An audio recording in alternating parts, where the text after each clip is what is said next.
सभी की सूचनार्थ कल से हम हमारी कक्षा का भी फिलहाल आगे जब तक पंच कल्याणक है।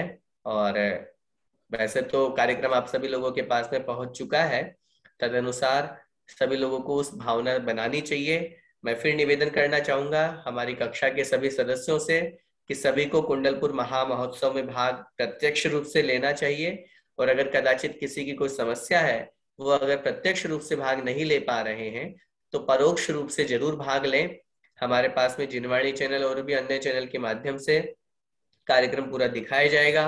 घर में बैठे बैठे भी हम बड़े बाबा की जाप करके बड़े बाबा का ये महा महोत्सव सानंद संपन्न हो, ऐसी हमें भावना भानी चाहिए। और ये जो महा महोत्सव हो रहा है, पूज्य आचार्य भगवंत और इस सदी के महान आचार्य, और जैसा कि पूर्व में भी मैं निवेदन कर चुका हूँ, एक ऐसा महान संघ जो पूरा बालियती है, एक ऐसे महान आचार्य जो आचार्य कुंद कुंद स्वामी महाराज के बाद जिन आचार्य महाराज की इतनी बड़ी ख्याति हुई है, आज से पिछले 2000 वर्ष पूर्व की अगर हम इतिहास उठा करके देखते हैं, तो इतनी धर्म की प्रभावना हमें कहीं पर भी इतिहास के पन्नों पर नजर नहीं आई। आज आचार्य भगवंत को 52-53 वर्ष होने को आ रहे हैं, और आज 50वां हम आचार्य पदारोहण इस वर्ष हम मना रहे हैं। पूर्व का इतिहास हम देखते हैं, चारित चक्रवर्ती शांति सागर जी महाराज भी, जिनका दीक्षा काल कुल 35 वर्ष का ही रहा, क्योंकि उन्होंने लेट दीक्षा ले पाए थे वो। लेकिन आचार्य महाराज के आचार्य पद के 50 वर्ष पूरे हो रहे हैं। तब ऐसी स्थिति में हम स्वयं सोच सकते हैं कि इतिहास में आज आचार्य भगवंत का नाम, और जब आचार्य भगवंत के नाम के साथ में कुंडलपुर जैसे महा महोत्सव, जो आज इतना दुरूह कार्य था जिसके बारे में कोई कल्पना भी नहीं कर सकता, जिन जिन प्रतिमा के बारे में उस प्रतिमा को अलग करना संभव नहीं था, क्योंकि मुझे बहुत अच्छी तरह से ध्यान है, जब मैं उसकी पूज्य गुरुदेव के मुख से उसके कथा सुना था या उसके बारे में जब मैंने सुना था, वो पूरा का पूरा फलक अगर उठा करके और दूसरी जगह विराजमान करते जहां पार्श्वनाथ भगवान दोनों साथ में विराजमान थे एक फलक पे, तो वो प्रतिमा शायद हम आज दुर्भाग्यशाली होते। लेकिन आचार्य महाराज, जहां पूरा विश्व एक तरफ आश्चर्यचकित हो रहा था, मन में बड़ी शंका दृढ़ उनके मन में थी, क्या होगा क्या होगा, एकमात्र आचार्य भगवंत थे जो निशंकित थे। उनको बड़े बाबा पर विश्वास था, धर्म पर विश्वास था, और जैसे बड़े बाबा विराजमान हुए तो उनकी आंखों से आंसू निकल रहे थे, और वो खुशी के आंसू थे। और जरा सोचिए इस बात के ऊपर कि जहां आचार्य भगवंत की इतनी बड़ी भक्ति भावना जिनके साथ में जुड़ी हुई है, ऐसे बड़े बाबा का महा महोत्सव हो रहा है। हम सब लोगों की भावना सबको जरूर पहुंचना चाहिए, चाहे प्रत्यक्ष रूप से पहुंचे चाहे परोक्ष रूप से पहुंचे। इस सदी के अगर इस पंच कल्याणक को हमने देख लिया, तो वास्तव में हमने अपने आप को धन्य कर लिया।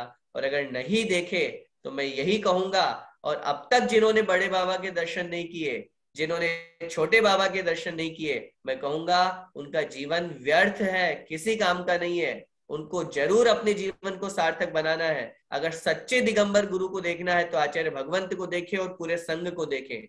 अगर सच्चे वीतरागी भगवान को देखना है, क्या मूर्त होती है, क्या जिन प्रतिमा, क्या वीतरागता। आज के प्रवचन में भी आचार्य भगवंत ने कहा, कितना मेंढक का और सर्प का उदाहरण देकर के समझाया।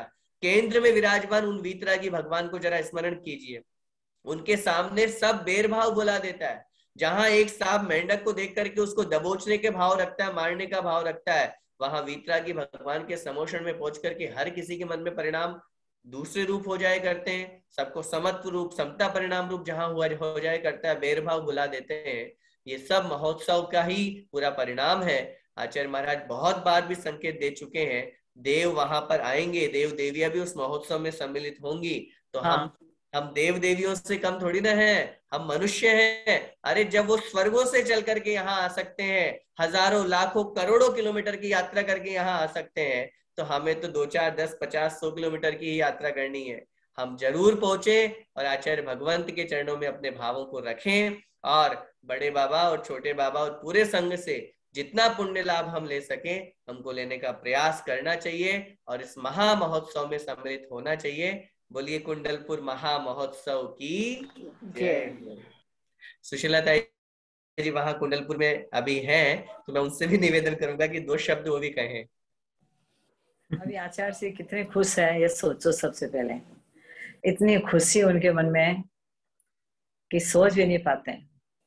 उन मतलब उसमें कितना आत्मबल आ गया अभी इन दिनों में हम्म। कि वो सब चीज भूल गए। बस पंचकल्याण बड़े बाबा, तो ऐसी चीज उनके दिमाग में नहीं है अभी। बहुत खुश खुश हो रहे हैं और पूरा सभी लोग हो रहे हैं, बहुत आनंद है। और सुधा सागी महाराज के आने के बाद तो और भी आनंद हो गया सबको, सही बात है। आनंद हो गया बहुत। बहुत अच्छा। जय चलिए जिनेन्द्र, ठीक है, सभी सभी को को जय सादर जिनेन्द्र। जय जिनेन्द्र।